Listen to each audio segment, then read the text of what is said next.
Unfortunately, there are wars all around us. There's the Middle East, there's Ukraine, there's other covert operation. The amount of drones that has been deployed in this kind of situation is enormous because they found that those systems are easy to control, easy to produce, and much more efficient than using expensive vehicles.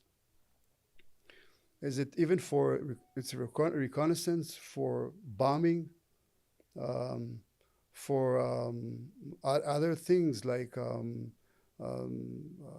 digital masking or any other digital warfare, all using drones.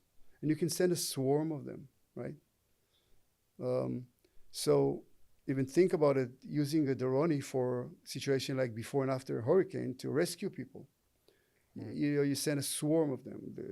The price point of some of like 10 units will be maybe a third of an actual helicopter.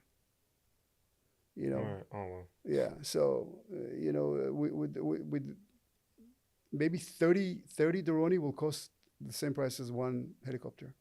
So you know, so what happening is that the world is changing around us by using those systems, drones, bringing them up to an eVTOL level to carry passengers or high payload, right? So this is kind of the things that it's been happening. So you cannot avoid them anymore. It's here to stay, and it's always like that.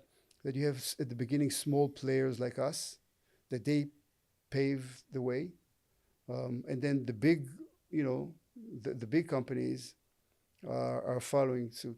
So I heard one Boeing guy said in one of the presentation, he says, "You are like the speedboats, and we are the cruisers. You Right. showing the direction. So this is how we see ourselves."